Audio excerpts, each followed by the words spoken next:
Welcome to 80s TV Ladies, part of the Weirding Way Media Network.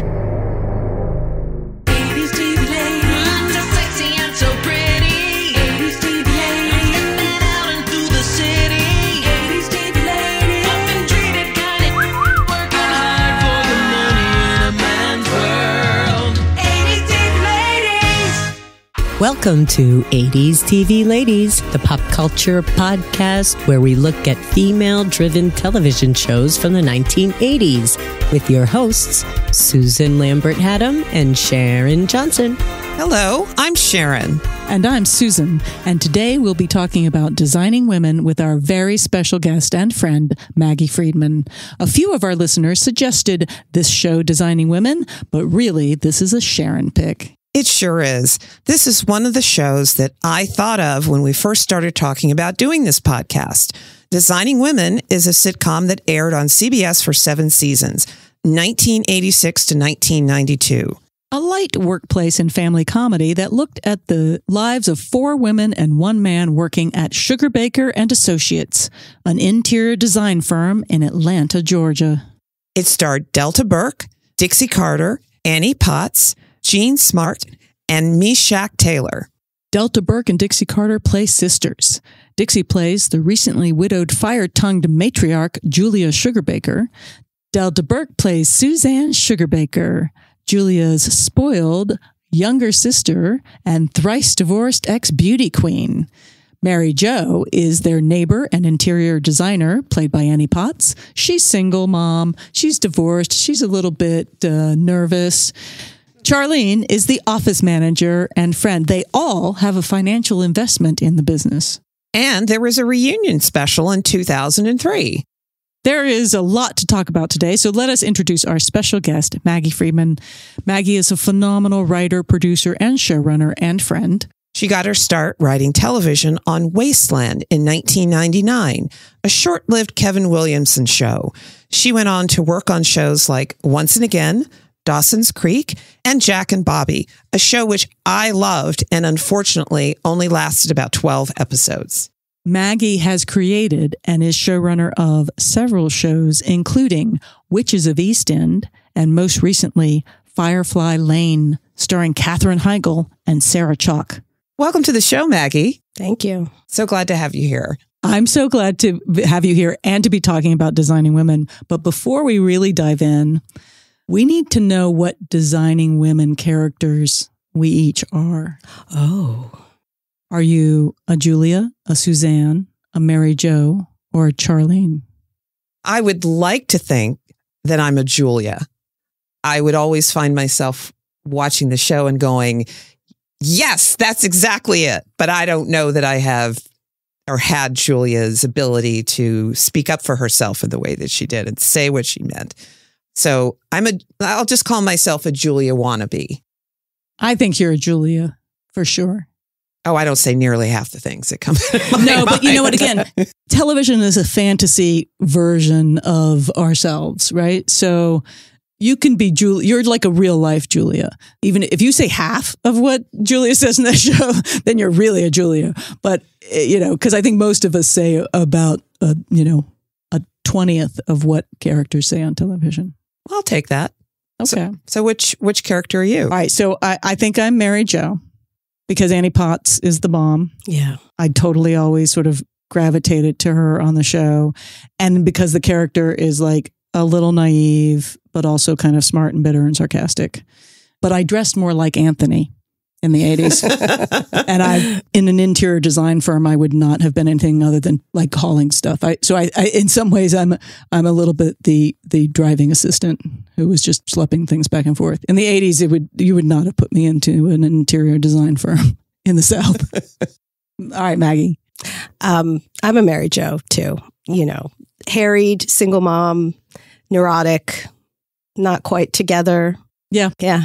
Okay. But I don't know, because you're also so very smart. Oh, thank you. And Mary Jo is smart. Mm-hmm. She is smart. Yes. And she's, I think when it comes down to it, she's got some really great speeches that she makes in that. I had remembered, rewatching all these episodes, I had remembered them all belonging to Julia. But Mary Jo steps up to the plate a few times in a great way. But it feels like a lot of times she's not that sure of herself. She's a little anxious, and I identify with that. She's kind of a Julia in training. Yeah, that's a good way to put it. Yeah. I think a lot of it has to do with, her ex-husband. She put him through medical school, and then he dumps her. But she chooses to walk away from the marriage without taking anything from him. She wants to stand on her own 2 feet. So I think that says a lot about her She's very strength. independent. Yeah. And she cares so much about her kids, and she cares so much about her friends, but she's also a little neurotic. So. All right. I think you're Mary Jo. I feel like a Mary Jo. Melissa, do you remember the show? Oh, I just watched it. I watched the first season. And pilot and first season. What Designing Women are you? I don't know. I don't know. Well, which one do you think you're most like? Because I feel like I have pieces of all of them in me. We probably all do, but Julia is what I aspire to. Which one in the 80s? Which one were you most like? I guess I would have been more like Annie Potts too. Yeah. Although I don't know. What? I don't identify with any of them. All right. Well, we're going to get to that. Okay. All right. We're going to sitting in my little corner. We're going to tuck Melissa back in her corner because we're going to come back to that. All right. So we're going to dive further into Design Women, but I want to start a little so that the listeners, did I just say viewers? Listeners know a little bit about you. Okay. How did you get started in television? Well, I grew up watching way too much television in the 80s and the 90s. And I thought I was going to be a novelist. That's what I always wanted to write. And I really wanted to, when I was like 12, I aspired to be Jackie Collins or Danielle Steele someday. Now, were you reading those books? Oh, yeah. I was reading them. Yeah. And then, like, when I was like 13 or 14, I read Less Than Zero. And so I wanted to be Bret Easton Ellis. And, like, my goal was I was going to publish a novel while I was still in college, because that's what Bret Easton Ellis did. And on the back of that book, it said, in the blurb, the author blurb, it said, Bret Easton Ellis is a student at Bennington College. And I was like, that is the coolest thing I've ever seen. It didn't happen. So I forever felt like a failure because I didn't, but whatever, it's fine. And then, so I wanted to write books. And then I ended up taking a women filmmakers class in college. And I realized I always loved TV and movies, but I just didn't think of it as a thing that I could do. And then when I took that women filmmakers class, I was like, oh. And so then I got really interested in making movies. And I went to AFI. So where did you go to college? I bounced around. I was at Bard. I went to the New School for a while and took a 16 millimeter filmmaking course there, and I made my own short film, and I did all of it. I was a cinematographer. I was in it. I edited it on a flatbed, and so then I met this woman who was a student at AFI. And she told me about it. And I was like, that sounds amazing. I want to go there. And she said, you'll never get in. And so then I was like, well, I have to go there now. Yeah. Was she being a mean girl, or was she was being a mean girl. Oh. Yeah. Oh. So, whatever, it's fine. Yeah. Where is she now? I don't know. But so then I applied to AFI and I got in, thank God. Yeah. And so I went there and studied screenwriting. And even still, like, I thought, this was in like the late 90s. I thought, I'm going to write movies. So I wrote a script while I was there that ended up like winning an award at graduation. And that got kind of me a little bit of like, oh, I met a manager who's still my manager today. And it's a lovely Hollywood. Yeah. He introduced me to an agent who's still my agent today. And she said, I think you have a voice that could work on television. And it had not occurred to me to write television at that point, even though I was raised on TV. But then I wasn't really watching a lot of TV, like in the late 90s. So she gave me, this was in like 1999, she gave me a bunch of videotapes of the hit shows at the time. And she said, write a spec of one of these. And so I chose Ally McBeal. Oh, and I nice. wrote a spec Ally McBeal, and then I had my little feature script, which I did end up selling eventually, but it never got made. But anyway, that got me a job on a Kevin Williamson show. This was after the success of Dawson's Creek was already on. He made another show called Wasteland, and it was on ABC very briefly. But that was my first job, sort of straight out of film school, and it was amazing. And then that got canceled very quickly. We made 13 episodes. And but I don't think all of them aired. They didn't. I don't think they, although I think they may have burned it off in the summer. Okay. I don't remember now. Yeah, it's a blur. But then I ended up jumping over to Dawson's Creek when that got canceled. That was in season 3 of Dawson's, like midway through. And I stayed there for a few years, and that was great. I mean, and what a show to both shows to start on. You get sort of both sides of like I know a show that sort of gets killed almost before it's begun, and then a show that is on fire. Yeah, it was crazy. Wow. Yeah, that's so cool. Beloved. Okay, so after Dawson's, then what happens? Well, so I was on Dawson's for a couple years, and then I got an offer to go write on a show called Once and Again, which was a Zwick Herskovitz show, the guys who did 30-something. And Greg was running Dawson's at the time, Greg Berlanti, and he very kindly let me go right on Once and Again, because he was a huge Zwick Herskovitz fan. And so I went over there, and I got to work with Winnie Holtzman, who, love her. I mean, come on. She's amazing. She created My So-Called Life. She wrote the play Wicked. Yes. And she was actually writing Wicked at the time. So I got to witness a little bit of how that show came together, and I got to go to a staged reading very early on. It was just like in a room at Disney, and Kristen Chenoweth was there, and Idina Menzel, and they were singing, around the table. It was insane. But and I actually just had lunch with Winnie about a week ago. I went over to her house, and her husband, Paul Dooley, was there. He's like legendary Paul Dooley. He gave me a signed copy of this book that he just wrote about his life, which is amazing. But their daughter, Savannah, who at the time when I was writing on Once and Again with Winnie, we were writing scripts together, and she like totally took me under her wing, mentored me. She's incredible. But Savannah, her daughter, was a teenager at the time. And now Savannah is a writer on my show, Firefly Lane. Oh, wow. So, and she's like amazing. They're both just like such incredible writers. So phenomenally talented. Yeah. Yeah. That's amazing. Yeah. That's so, what I love is that you had an agent that agented you. Yeah. That said, hey, here's what you need to do. Yeah. And here's a good fit for you. Yeah. Which is what you imagine an agent's going to do. Yes. But doesn't always, I think, result, which is why she's probably still your agent. She's great. Nancy. Love her. Yeah. So then when Once and Again went off the air, I jumped back over to Dawson's for the last year, which was great. So I was there for seasons 3, 4, and 6. I skipped a year in between. But anyway. That's fantastic. Yeah. And then you've gone on to make your own shows. Yes. And so. Yeah. And I've worked with your husband on one Richard of them. Adam, Yeah. That's how I know you. Yeah. It's such a special show. So fun. Oh, we had the best time on that show. It was so great. Before that show, Rich would be on a show, and Miracles, I hung out because I knew a lot of people on that show. But the rest of the shows, I'm like, I'm not going anywhere near those shows. No, I mean, they were perfectly fine people. They were perfectly fine people, and they were perfectly fine stuff. But that felt like family. It did. It's such a warm, welcoming, and just fun. Like, just fun. Everybody on that show, and that's a testament to you. Thanks. And I mean, I got lucky, and I chose well.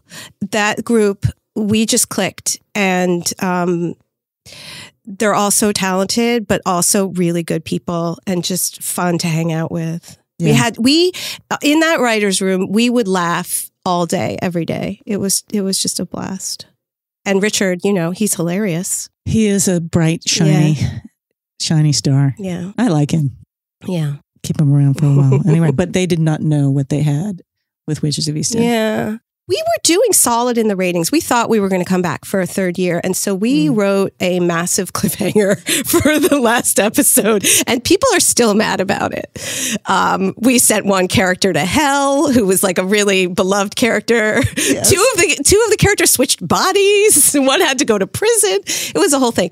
And so we thought we were coming back. We really believed it. And then we didn't, because I mean, part of it was the network was deciding to try to rebrand. Yes. And so we were not part of their rebrand. And that happens so many times. And it never is anything about the show. It has to do with, that's. I mean, and that cast. How incredible are that cast?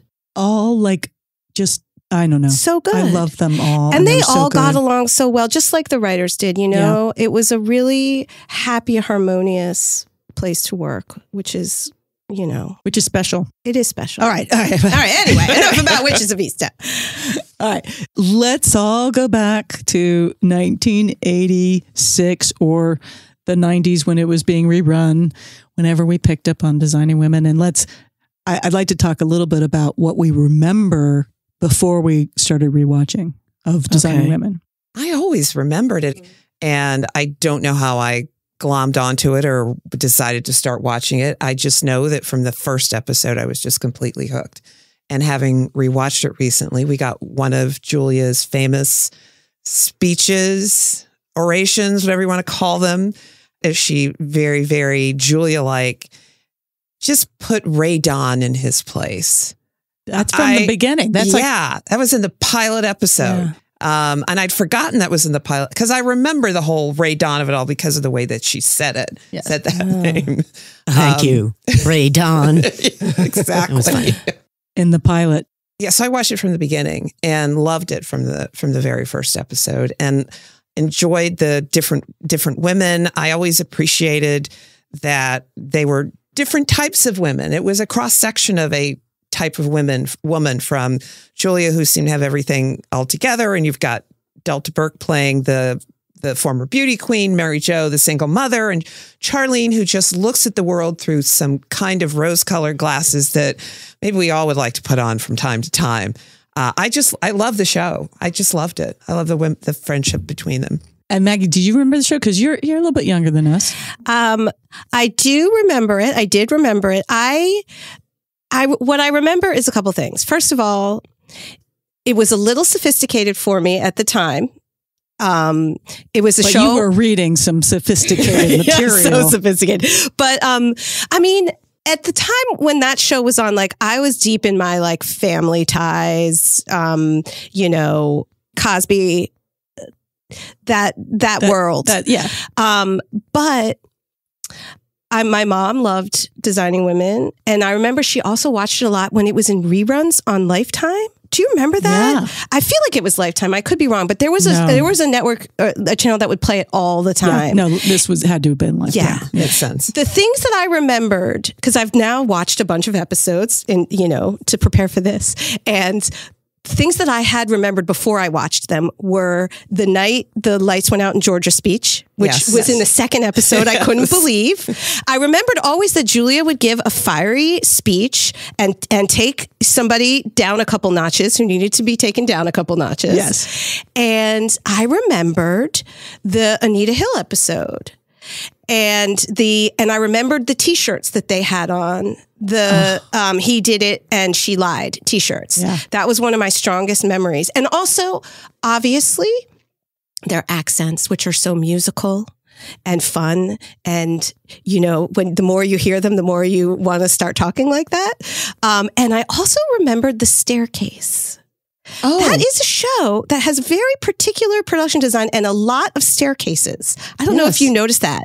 The staircase in the Sugarbaker house. Yes. And then also that insane circular one at the governor's mansion. No, at Suzanne's house. At Suzanne's house. She has a beautiful staircase. And then I didn't even remember that there was a whole staircase episode at the governor's mansion.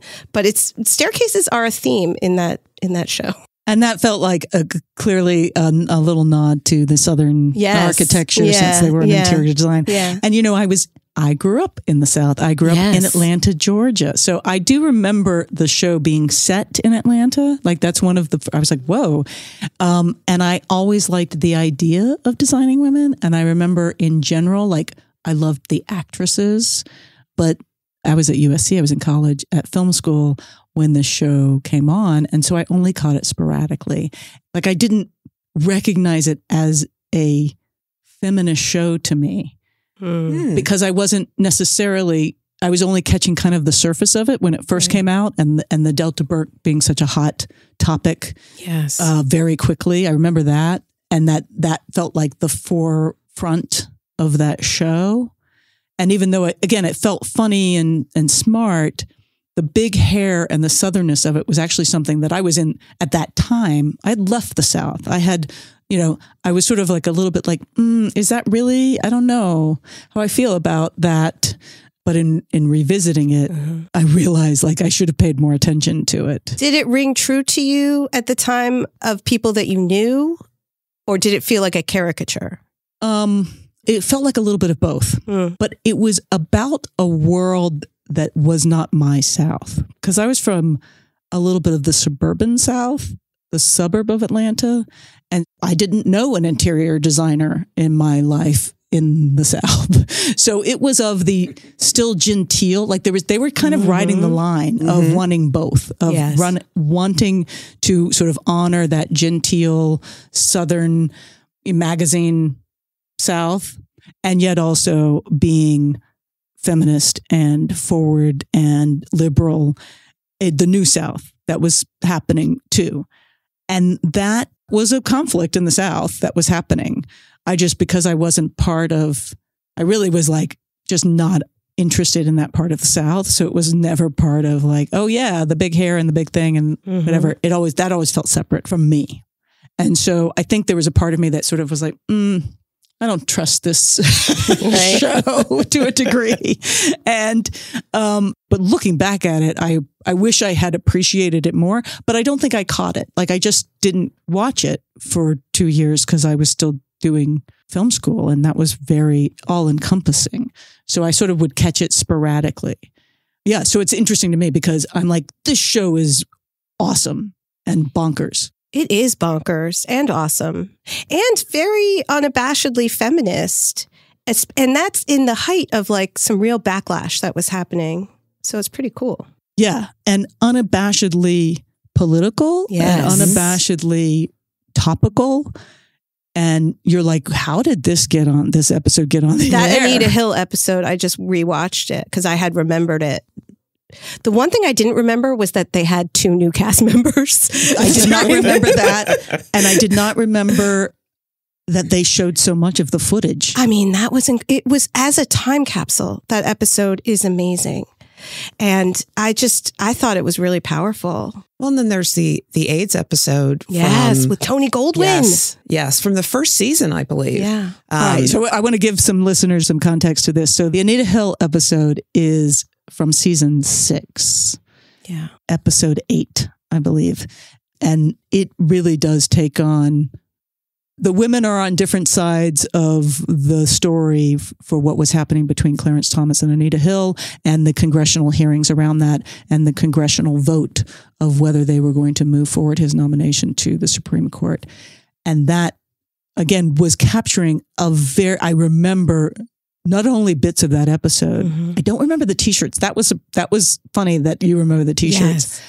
But that 90s time with Anita Hill and Clarence Thomas was one of the things that radicalized me in the 90s, and all of us. It riveted the nation. So Anita Hill kind of left without a lot of support. And then she got back to her office, and she had all these letters from women all over the country saying, that's my experience. I believe you. I know what you're talking about. In the moment, it was a huge tragedy to a lot of women. But the aftermath was that literally sexual harassment laws got changed and processes got changed because of that moment in history. And women started running for office. And it changed a lot of things because it felt like such a Travesty? Travesty. Yes. Yeah, it really did. It felt like a complete travesty. And now we know it really was a complete travesty. Well, it's funny as I'm sure I watched this episode when it aired, but I honestly didn't remember it. And I wonder if it's because I just blocked it out of my mind because I just thought and still believe the whole thing was a travesty, as I said.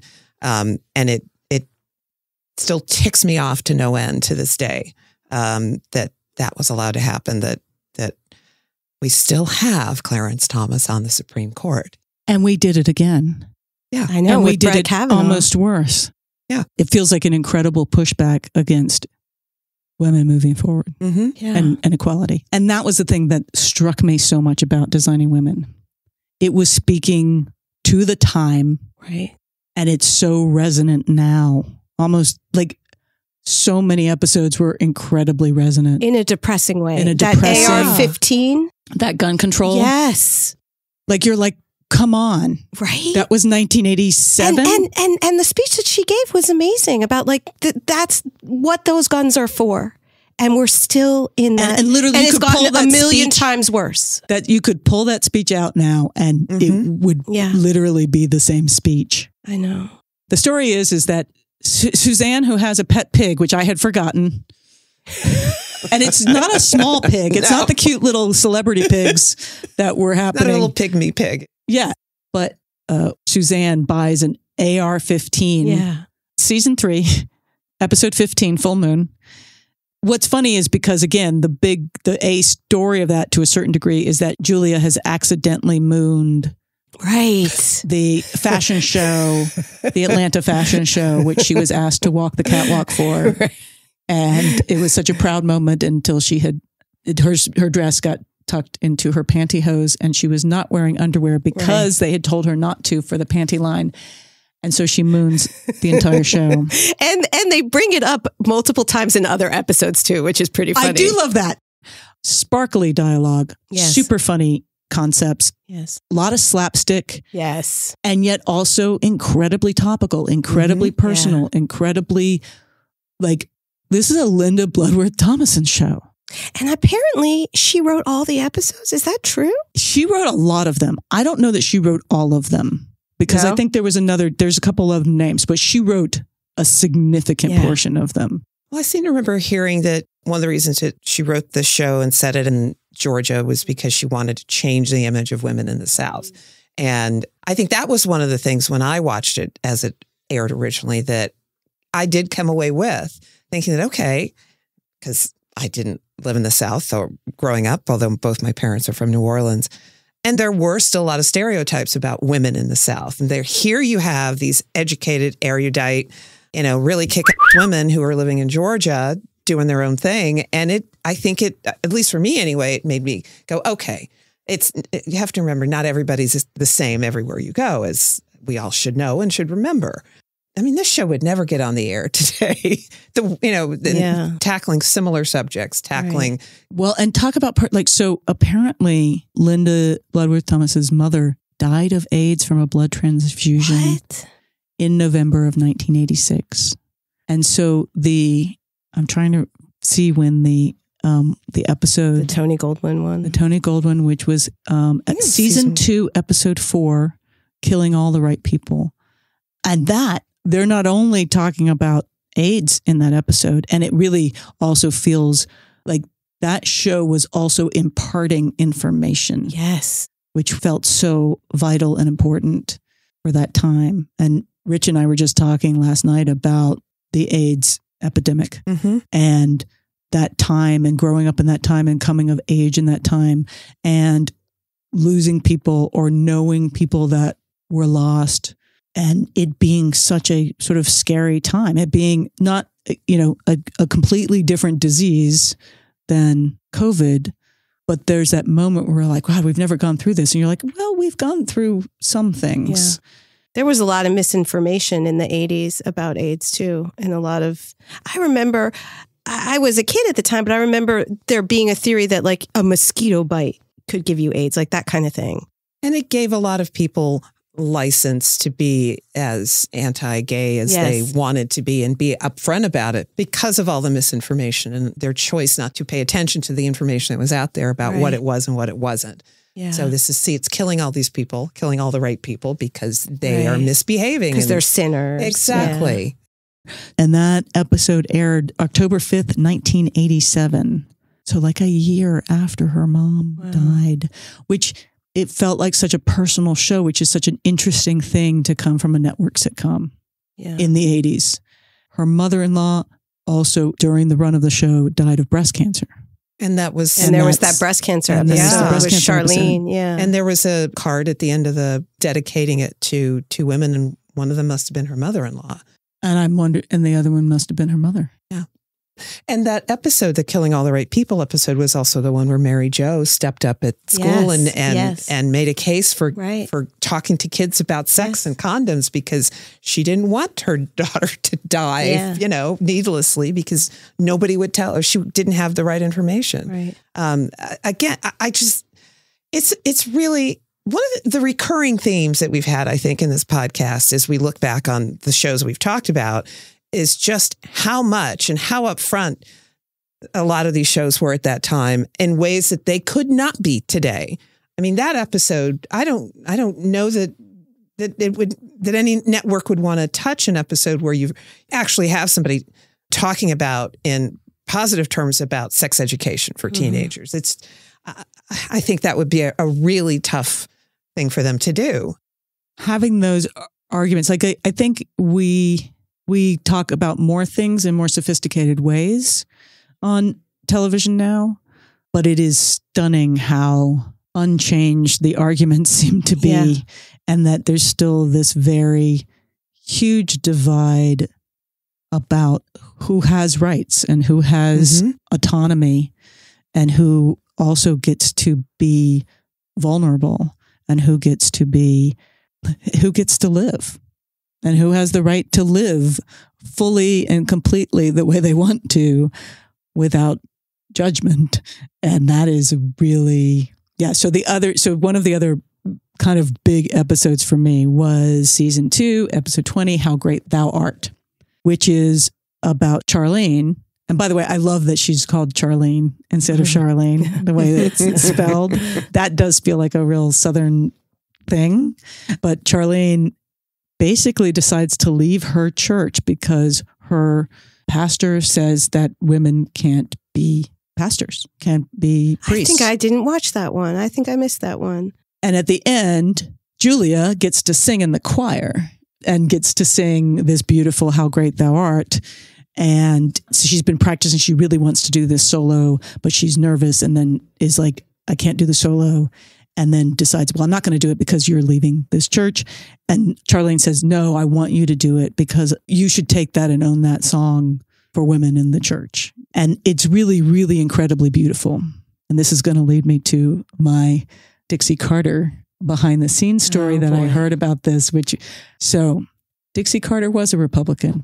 She was conservative and she was doing these rants that were very liberal. You're blowing my mind right now. I know. And what I read is that she basically said, I'll do these rants, but for every big rant, I get to sing in a later episode.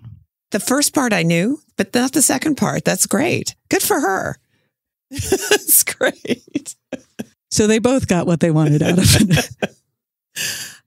As we're talking about all these issue-oriented episodes, it is also still just flat out funny, this show. Just absolutely hilarious. And at the end of the day, of course, that's what we all want when we're watching. At least that's what I want when I watch a comedy. I want it to make me laugh. And it definitely did. Just so many moments and issues. And it's such a great show. I love it so much. Yeah. The dialogue is like sparkling. It is like play dialogue. It is just every episode is like a little play. Right? Very much so. And a really fun play. And then you have these rants but you also have such broad physical comedy going on. In Very here. Lucy and Ethel, a lot of the stuff. Yes. Yeah. That's the perfect thing. It is wacky adventures with the getting your the head gals. stuck in a banister, when they were stuck under the bed. Stuck under the bed. That was insane. That was insane. And it was so fun. And it was very, very goofy. And that's what I love. I think particularly in the later seasons, it became clear that Julia married Joe. Yeah. That Annie Potts and Dixie Carter were just going to town. Like, which episode had them playing Betty Davis? Right. That was the Anita Hill episode. Yeah, that was the Anita Hill. Yes. Which was, that episode is so bonkers. That's what I'm saying. Bonkers. It's bonkers because that is so funny. It is hilarious that it's making the comment of like, you look like a crazy person when you try to speak out for women's rights, because she's dressed up as Betty Davis from Who's Afraid of Virginia Woolf. Whatever Happened to Baby Jane. Whatever Happened to Baby Jane. One of the crazy lady movies. And so it's, that I really. And she gives a rant on the news. On the news with her Baby Jane makeup about on. why she's a feminist and just the two of them driving around dressed up as Faye Dunaway and Betty Davis in the car. Again, just really physical. Not Faye Dunaway, though. Joan Crawford. Faye Dunaway played her later in Mommy Dearest. That's it. Yes. Okay. Joan Crawford. Thank you. So Joan Crawford. And they made a hanger joke in that episode. Yeah. Because you're like, but there's so many layers to that. So it really did seem in the later seasons that it became clear that it was just put the two of them into the wackiest situations and go. Yes. All right, we're going to take a break, and then we'll come back and dive a little deeper and then talk some more about Maggie. Fantastic. And we're back. My favorite episode is one that I think combines both the funny and the issues, if you will. It's called Reservations for 8. It's season 2, episode 22. And all 4 of our ladies and their significant others go away for the weekend for a ski weekend, and they're stuck in their cabin because the weather is too bad for them to go out and ski. And they have a knockdown discussion about men and women. And it is fantastic. Fantastic. It's the episode I tend to think about whenever I think about this show, because you've got 4 different couples in different stages of their relationship. Charlene and Bill, her fiance, and then she eventually marries. They're all in love. On the show. And they're all in love, and they're just sitting over in the corner, really not paying attention to what everybody else is talking about. Julian Reese, played by Dixie Carter, and her real life husband, Hal Holbrook. You've got Delta Burke and Gerald McRaney, Gerald McRaney plays one of Suzanne's ex-husbands. And then you've got Mary Jo and her current boyfriend, JD, who are also dating. And it's just lovely as they're talking about the war between the sexes, as it was often called at that time, about what women want, what men want, how they see each other differently. And it's pointed, but it's also really hilarious. I just love that episode so much. And recently I was talking to my mother as we were talking about us starting to talk about designing women on this podcast. And my mother said, "Oh yeah, I've got that recorded and saved." I said, "So do I." That episode. Because I want to have it nearby if I decide I want to watch it someday, if I just need something that makes me laugh. That's so sweet. And what we were just talking about over the break was that in Designing Women, Dixie Carter and Hal Holbrook were married, and they play a couple on the show for several seasons. And then Jean Smart met her husband on the show, who was playing Annie Potts' boyfriend, J.D. Shackelford. And his name is Richard Gilliland. I can never remember exactly how to pronounce it, but that sounds right. Gilliland is how it looks. And he just recently passed. We're losing a lot of people. But that is really funny that she met her husband on the show playing the boyfriend of another character. Mm-hmm. And then when Gerald McRaney and Delta Burke were a couple, were they married at that point? I don't think so, but I'm not 100% sure. I think they got married during the run of the show. But whether they were married when that episode aired, the episode aired. I'm not sure. But let's see if we can find out. And they're still married. Yeah, I still believe. married. Yeah. Okay, so one of the episodes we haven't talked about yet was They Shoot Right. Fat Women, Don't They? By the way, that's the thing I also remember most about the show from back then was all of the public scrutiny about Delta Burke's weight and how much flack she took from comedians and, people just made fun of her nonstop. It was terrible. And here's the horrifying thing about watching that show and that episode. She's not that fat. No. She's not fat. No. She's bigger than she was when she started the show. I think that there's something about her having been a beauty queen. It's like if she doesn't maintain a 24-inch waist forever, then, she's offending. I don't know. It's that I remember the talk about that episode. Mm-hmm. I remember the talk about her weight of that time. And I found an article about it from the LA Times. Bloodworth-Thomason said she avoided writing about Burke's weight because she thought Burke would want it that way. Finally, however, the attacks out there had gotten so vulgar and tacky, we decided it was time to deal with the issue. Some of the insults Suzanne's classmates, so Suzanne has to go to a high school reunion. Right. And people insult her about her weight when she goes back. Some insults Suzanne classmates offer are culled from real life. For example, at a press event, Burke overheard reporters trying to guess her bra size, which happens in the reunion. Yeah, I remember that. But her character is often not self-aware at all. And that was a great moment of self-awareness and like self-acceptance. It was really beautiful. Yeah. So once again, I think it's so interesting that they're writing to the actresses on the show in this show, that they're clearly writing to things that are important to Linda Bloodworth-Thomason, and they're writing to the times. There's a tie between Maude and All in the Family and this show, as well as like workplace comedies like Taxi or, and Golden Girls, which, it feels like they're probably not on purpose, but the women in the Golden Girls, do you notice that like B. Arthur is Julia Sugarbaker and Charlene is Rose, and like they're similar in a lot of ways. It's a trope, and we learned some of this. We did it. We did an episode on It's a Living.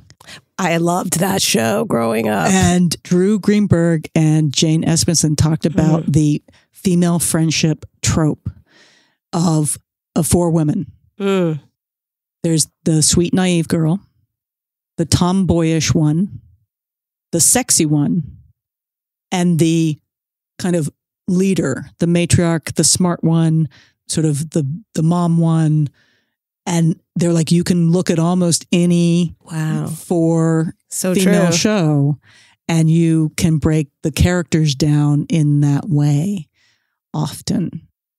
Yeah. And Jillian was the sexy one on It's Living. And the redhead, I can't remember her name. She was the leader. She was the leader, the smart one, the kind of like in charge. Oh my God. I think about that show every time I'm in downtown LA and I see that building. The Bonaventure. And I start singing the theme song,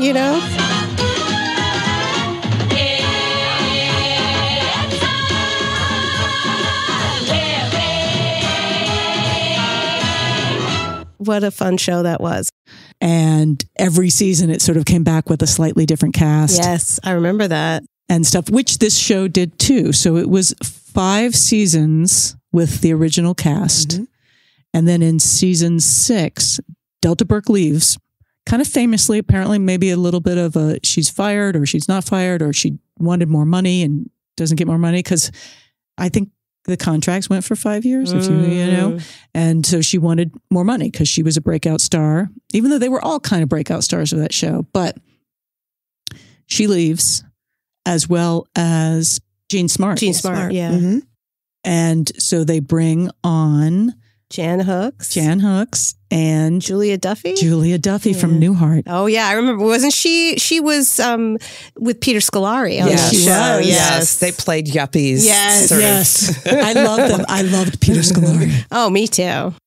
Yeah. But the first show I ever saw filmed, I came out to go to USC in 1984, and the friends we knew that lived out here in Orange County were like, we're going to go see a taping of a show, and we went to see Newhart That's so show. cool. And Peter Scolari was in the cast and came up and talked to people afterwards. And I stayed to talk to him. Nice. Because I was like, and it was just so amazing. Like, it was in one of those amazing, like, oh my God, my whole life in LA is going to be like this, seeing stars, being on studio, chatting it up.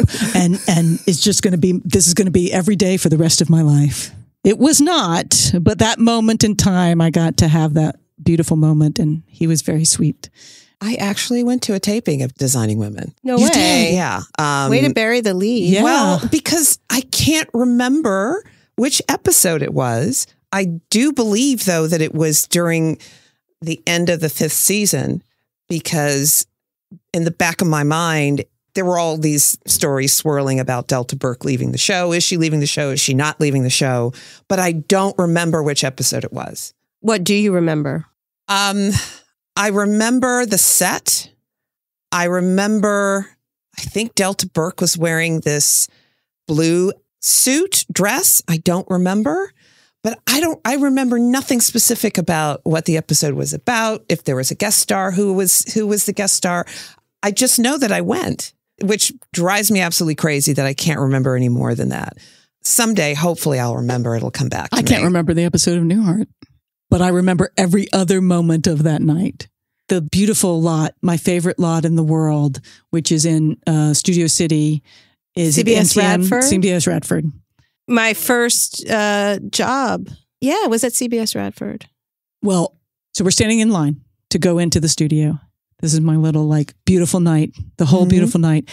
And I'm like, oh, we're going to go see. We're sitting outside the studio. The studio's so cute. And this guy walks out of the studio, says goodbye to the guard, puts on a backpack and starts jogging down the street. And about midway through him putting on the backpack, I'm like, that's Mark Harmon. No way. From St. Elsewhere. Like the sexy one from St. Elsewhere. And Pam Dauber's husband. Nobody else noticed. And I'm just watching him. And it's like me and my moment with Mark Harmon. So cool. It was so cool. And I'm like, again, my whole life is going to be like this. This is day 2 in LA. And then we walk in and we go see Newhart. I meet Peter Scolari. I'm like, every moment, right? Every hour, I'll be seeing someone. And then I stayed late and everybody else was bored because it took a long time watching the sitcoms be filmed. And so they were like, we'll meet you back in the car. So that by the time I left, nobody else was on the lot. There was no security. I walked out. I'm literally standing alone in this little lot. And I'm like, oh. And so I just start wandering around the lot. You could have night at the museum. I could have gone into all the different studios. I ended up on the steps of St. Eligius. Nice. The outdoor set of St. Elsewhere. And I'm like, I'm standing on the set of St. Elsewhere. I just met Peter Scolari. I just saw Mark Harmon. This will be my life. And then I walked back to the cars and then I got into a different life, which was fine and good and all that great stuff. But it was a very magical night. And I remember every moment of the night. I do not remember the episode that was filming. Well, that was secondary to everything else that happened. It was pretty secondary. You were just thinking about Mark Harmon the whole time. A little bit Mark Harmon until Peter Scolari walks out. He's more my, he's a little more my type. If you've met Richard Haddam, funny. I can see sweeter, that. Sweeter more than like sexy. I mean, listen, who doesn't like to look at Mark Harmon? What did you just say? You got to edit that out. Kevin's like, got it. Equally sexy, but not Mark Harmon. Not okay, again, just okay. I'm going to take the shovel out of your hand. Stop digging. You're right. I'll stop now. But Peter Scolari's awesome. So is Richard Haddam. Speaking of It's a Living and going to see sitcoms, the only sitcom I've ever been to a taping of was when I first started in film school. I went to see one of the very last tapings of the show Wings with Crystal Bernard, who was in she was one of the later casts of It's a Living. Anyway, that's right. Very random. I loved Wings. I did too. Yeah, my sister was visiting me. I just, moved out here and so we were like, we have to go see a sitcom taping. That was the one we went to. I also went to 2 Murphy Brown tapings. Oh, that's pretty cool, man. The first one I don't remember. My mother was in town. We went together. The second one I absolutely remember because it was the baby shower for Murphy. And all these newswomen were guest stars on the show. And the reason I think I remembered is because during one of the breaks, they let some of the folks in the stands go to the restroom, and I'm standing in line, as you always do, at the women's room with Katie Couric. Wow. And Diane Sawyer, was she there? I don't remember if Diane Sawyer was there, but the female anchor on GMA. Joan London? Yes. And I'm just like you, I'm like, oh my God. Everybody's here. That's pretty cool. I'm standing in the right line. Yeah, so. Speaking of Murphy Brown and, our other 80s boyfriend, Scott Bakula. Oh, yeah. He's in the show. I couldn't believe it when I saw him. Oh, my God. And he's playing a real jerk. Yeah. Yeah. And you guys invoked his name numerous times when you were talking about Remington Steele, and I don't remember why. Well, you were probably telling because a of story. Star Trek. Yeah, Star Trek. Oh, yeah. Robin and I both worked on Star Trek at the same time, even though we didn't meet each other. Oh, how crazy. Yeah. And of course, at any time, it's just Scott Bakula. He's come in a number of times. Well, and and Murphy Brown, and, He's awesome. He's a real 80s guy. He would show up. Yeah. Melissa worked in camera for 20 years. Oh, awesome. In the pilot, he's Annie Potts's ex-husband, but like Delta Burke starts dating right. him. That's the pilot. She goes to see him as a gynecologist, and they end up dating. Yeah. Yeah. And she's even thinking that she's going to marry him, but then season 1, episode 1, gone. And I don't think I ever got the feeling of Scott Bakula in that role of Mary Jo's ex-husband, of him being the cad that she described. Yeah. I don't know if it was the Scott Bakula. It must have been him, but because they didn't spend a lot of time, I don't think, writing the character. It was just, we were just supposed to know he treated her badly, and she, we're not supposed to like him. And I remember thinking, even when I watched it, I don't know, he doesn't seem so bad. Well, he's trying to be nice. Yeah. He's so darn cute, but not as cute as Richard Haddam. But, yeah, so he does a second episode. Yeah. Yeah, because he was in more than one episode that I watched recently. He was in several. The episode. Oh, it was the one where she's trying to date somebody. She and JD are trying to finally have sex together. Yes. He shows up. Yes. Yeah, and then he's a little more. You're like, okay, this guy's being jerky. Right. He's trying to get in between their relationship. So Linda Bloodworth-Thomason, she had created Filthy Rich, the inheritors that all have to live in the house together to try to get the inheritance. It's called Filthy Rich. Oh, I don't know that one. And it was precursor to this, but it starred Dixie Carter and Delta Burke. Oh. So I do want to also talk about that in 1995, there was sort of a sequel to this show called Women of the House. It ran for a season, and Suzanne Sugarbaker goes to Congress when her husband passes away, and she takes his seat. Why don't I remember this? I know. Me either. You're like, and so Delta Burke came back and worked with her again. It's about this woman in Congress who's, she's the legally blonde. Suzanne Sugarbaker? She's playing Suzanne Sugarbaker. Her fifth husband has passed away. In Designing Women, she's had 3 husbands, I believe. All right. So any other episodes we've got to talk about? Okay, good. Because we're going to get back and talk about Maggie. Because I was reminding myself of Witch's Beast End, which we talked about a little bit. Yeah. Because there are 4 women on that show. Yes. Oh, my God. Do they fit into the tropes? The sisters, Freya, yeah, played by Jenna Dewan Tatum. Well, no longer Tatum. Jenna Dewan, sorry. Yes. And Ingrid, Rachel Boston. Yeah. And their mom. Yep. Joanna. Yep. Played by Julia Ormond. Yeah, of course. And Aunt Wendy. Her Machen wild sister. Amick. Yeah. So talk about making that show. And who did you make a 4 female Well, trope? What's funny is it's based on a book. And in the book, there's only 3 of them. And I invented the character of Aunt Wendy, partly because, which is the Machen Amick character. I wrote her into the pilot because I wanted to kill a character in the pilot to show that the world had that this show had real life and death danger to these witchy women, and that their powers could do them harm. And so Machen was so good that we could not keep her dead. She had to come back to life in the second episode and become a regular character because she's just amazing. And the chemistry, I think that having the sort of the parent generation, the aunt and the mom, and then the younger generation playing off each other in different combinations, it just worked as like a family unit, I think. So, but originally it was 3. But, you know, now that you're telling me about these tropes, I'm like, oh boy, you know. The sexy one. The sexy one, which was well, it was a little bit of both Machen and Jenna, really, because Jenna was supposed to be sort of like a goddess of love. Although I guess the Julia Ormond character is definitely the leader, you know. And I guess the sort of naive one would have been Ingrid, Rachel Boston. Yeah. But then what were the other 2 tropes? There was the tomboyish one, which again, and they sort of can shift a little bit, right? So, because sometimes your tomboyish one is your naive one. Yes, which I would say would be, I don't know if Rachel was tomboyish, but she was less sexy. Right. She literally like worked in a library. Yeah. You know. She was the nerdy one. Yes. The one that studied. Yeah. Yes. But then we went and saw one of her past lives where, you know, she was in some kind of crazy sex cult. So, but we won't talk about that right now.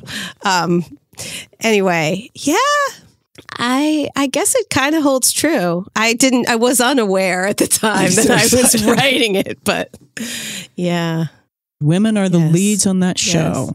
And they're the really powerful ones. Yeah. Yeah. It's like, I always thought that witches for women are what superheroes are for men. Now, I know women also like superheroes and there are female superheroes. But for me growing up, like whenever I was sick home from school, there would be reruns playing on the TV all day. And, you know, I loved the TV. And so Bewitched, you know, it's before my time, but they would play it in the 80s. And I just was obsessed. And I wanted to be a witch.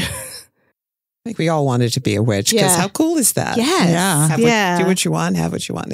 Yeah, it's very powerful and very feminine at the same time. So is Designing Women really feminist and is it progressive? I think definitely. For the time and now.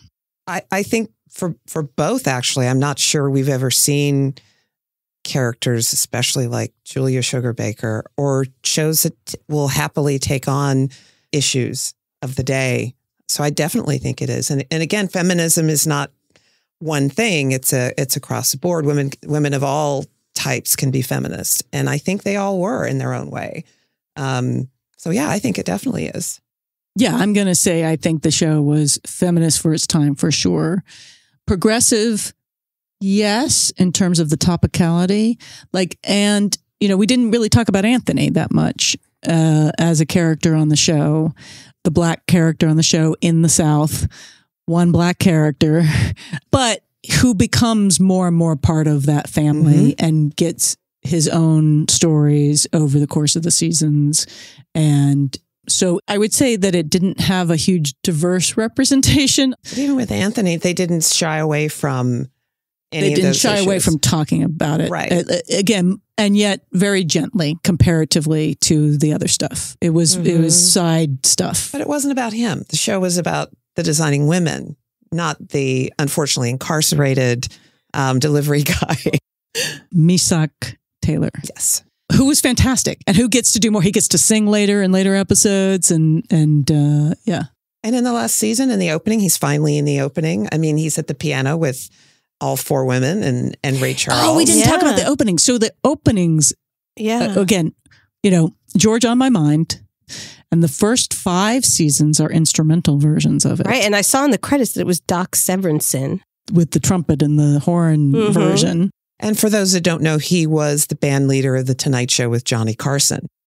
And then seasons 2 and 3 are this sort of jazzy version. And so here's the weird thing. So on Amazon, I'm just going to shout out how poorly some of the Amazon seasons are. Season 3, many of the episodes have 30 seconds of tone and bars. Shut up. Really? I watched it on Hulu. It was So not did like I. that. Yeah. 30 seconds of the slate. Wow. What? That's kind of neat, though. But it's a little bit crazy when you're like, wait, what is happening? And it goes on and on. I'm like, how long is this going on? I took a video of it. I couldn't believe it. I don't know if it was the original videotape or film or whatever they shot it on, or if it was the transfer to what we're watching on the streaming, but it just was not very crisp. It was not very crisp. And it was apparently shot on film, at least the early seasons. I feel like it could have. I've seen other things that are old like that and that could be look sharper. Better. Yeah. So there's a DVD release too. I bet it looks better on DVD. Yeah. I'm fascinated by those openings, but I really love the opening of season 6, which is Ray Charles playing the piano. Incredible. And all of them standing around the piano while he sings Georgia on My Mind. And they're all in like evening gowns and Anthony's in a tuxedo, and it's very cool. That one's really great. Yeah. I really was like, that's great. And why did it take 6 seasons for them to do that? I don't know. Maybe they were trying to like spruce it up because they had the new cast. So they wanted to say like, hey, we're still like really cool and awesome. Well, and we didn't also talk about the cast changes again for season 7. Julia Duffy leaves, and who comes in for her? Judith Ivey. Oh, right. For season 6. Yeah. Season 7. Season 7, sorry. Yeah. I love Judith Ivey. I do too. Yeah. I love Julia Duffy. Yeah. But those characters really do, it's hard for them not to feel secondary. Mm-hmm. And one of them is called Carlene. Yes, because she's supposed to be Charlene's sister. Because all of Charlene's sisters' names they're a variation of that. Carlene, Darlene, Jan Marlene. Hooks. Jan Hooks is Carlene. She's hilarious. She's very funny. Yeah, I just like but at the same time, you're so missing. Yeah. It's not the same. That really does feel like all your best friends left. It's not fair to Jan Hooks to have to step into those shoes. No, not at all. Fair. Not at all. But all right, so we're back to you. So your Netflix show. Yeah. Firefly Lane. Yeah. And it's sort of apt for 80s TV ladies because a lot of it takes place in the 80s and they work in television. I love that. That's right. Yes. It starts in the 70s, so kids. Right. It takes place in multiple time periods. It's a nonlinear narrative, so we're telling all these different stories at once. But yeah, it's about these two girls who meet in the 70s when they're like 14 and they become best friends. And we follow their story in the 70s as they like navigate high school and coming of age. And then we also see them in the 80s. They're working in TV news, local news in Seattle. And then we see them in the 2000s when they're kind of in their 40s and dealing with what it's like to be in your 40s. And we do jump to the 90s in a few different episodes as well. But there's a lot of 80s stuff in the show. And they're working in television together and apart and stuff. So it stars Katherine Heigl and Sarah Chalk. Yes. Great show. Thanks. Love it. I love the cast. They're so good. Yeah. Yeah. How did it come about? Well, I had a meeting. My agent, Nancy, who I mentioned earlier, set me up on a meeting with this woman named Stephanie Germain, who had the book. And so I went to lunch with her, and this was in 2018. She handed me the book, and I had not read it, but I looked at the back. I read the little blurb on the back and I was like, oh, this sounds right up my alley. Because it reminded me of so many things that I love, so many stories that I've loved, and I love female friendship stories and coming of age, but I was also really interested in, because I'm in my 40s, what is it like to be in your 40s? And I really I loved the whole, just all of it. I thought it was a really beautiful story. And so we went and pitched it to Netflix, and they bought it. And so I wrote the pilot in 2018, and they picked it up. And then, we started the writer's room in 2019, and we made a season. We finished the first season. We finished shooting it in January of 2020, just before COVID. Like, I remember there was like news about like, oh, there's this crazy thing happening, this virus. And then, and then so we made season 1 aired, and they picked us up for a second season. And when I had pitched it, I pitched them 3 seasons. I knew where the story ended and how, what I wanted to tell. So they picked up a second season, and they picked us up for 10 episodes. And I kept having flashbacks to Witches of East End and how we didn't get to finish. And I was very worried that for whatever reason, we wouldn't get to tell the whole story. So I went to them and I said, could you just pick up seasons 2 and 3? Because I know exactly where the story ends. And they came back to me, Johnny Chu, who's my executive there, who's the best. He came back and he said, look, what if we just do a really long season 2? And so that's supersized and tells all the stories that you want to tell, and you get to the end. And I was like, sold, I'll do it. So we ended up, so now season 2, part 1 has the first 9 episodes of season 2. And then part 2 has the last 7 episodes. And the last 7 are, I think, our best ones. I'm very proud of the show, and it was really hard to make the 16 episodes of season 2.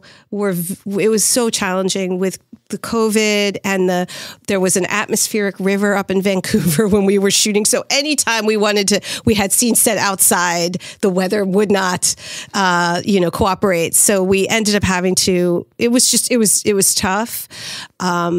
But the actors are so amazing, and the writers, I love all the writers on the show. And we had a lot of fun, even though we had to have a Zoom writer's room, which is not ideal because you miss being like we are right now in a room talking to people. But it was, I can't complain. I love making the show, and I'm really proud of it. And I'm really happy that we got to end it on our own terms and choose how that the story is complete, which you don't. I've been on plenty of shows where you got your fingers crossed, like, oh, I hope we get to come back. We knew exactly what we were doing, and we got to kind of land that plane, which was awesome. So we made 16, and I still have, like, for whatever reason, the Facebook algorithm sends me things about people wanting to resurrect Witches of East End and people being mad that it ended the way it did. This was in 2014, That show had a following. It really did. Very passionate following. And so it just like pains me that we didn't get to finish that story. So I was not going to let that happen to me again. Oh my God. It has been so great to have you on. Thanks, guys. It was really fun. Oh my God, we might have to have you back on. If we get Annie Potts, can we have you back on? Oh my God, yes. And I made a show. Oh. Did I say this? No, while we were say this. Yes, tell us about. Okay, 15 years. Just real quick. 15 years ago, I did a pilot for the CW, and it was about a young witch living in New York. It was like Sex in the City, but she's a witch, and she's like, trying to figure out her life. It was sort of like a dramedy, but Annie Potts is in we made a pilot and it did not make it to air, sadly. But it was directed by Jim Frawley, who directed the pilot of Ally McBeal and also directed the Muppet movie. Hello.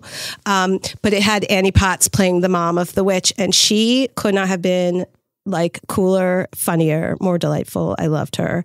And it also had Justin Hartley, who's from This Is Us. This Is Us. Which is pretty cool. He was also very cool before he was big.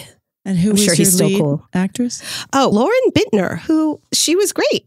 It was a really, and actually that's the show on which I met Becky Hartman Edwards. We were paired up because I was sort of a little bit too much of a newbie to be the showrunner on my own. So they paired me up with this writer named Becky Hartman Edwards, who I'm still very good friends with. And she worked on Firefly Lane. So I love that. Yeah. I love when you sort of circle back around to the people. Yes. Well, I tried to hire her on multiple shows and I couldn't get her after the one where we met. And then I finally was able to nab her, and she was a co-EP and a writer and, producer. She's fantastic. Well, I'm sorry the television gods didn't let us see the show, because it sounds like it would have been great. It was really fun. It was a fun show. All right. Well, I can't wait for what you do next. Thanks. And I'm thoroughly enjoying Firefly Lane. We've been having a blast because I love the 70s stuff, right? Because yeah, me too. That stuff is really fun. Yeah. It's beautifully, beautifully done. And thank you. Enjoy it immensely, and enjoy you. And thank you for coming on the show. Thanks, really guys. Appreciate it. Thank you. And now it's time for today's audiography. The Designing Women fan website can be found at designingwomenonline.com. It's fantastic. And you can stream this show on Amazon Prime, also Hulu, Apple TV. So you can find this show pretty much everywhere. It's free on Pluto right now, but when we went to watch it on Pluto, there were only like select episodes available. It doesn't have the entire series. No. So as we wrap up today's episode, thank you for listening to 80s TV Ladies. Please rate and review us on Apple Podcasts or on your favorite podcast platform. We're on all of them. Search 80s TV Ladies and tell your friends. And speaking of friends, I want to shout out Chris Stashew and Chris and Mike White at Weirding Way Media, where you can find this podcast and theirs, the Culture Cast and the Projection Booth, along with many other very cool podcasts on the Weirding Way Media Network. And shout out to our other podcasting friends, Forrest and Scott from Astonishing Legends, Angela Ross at SoCal Voices, Cynthia Bemis Abrams at Advanced TV Herstory, and Dana Carter at Hello, My Name is Dana. Check out their podcast too.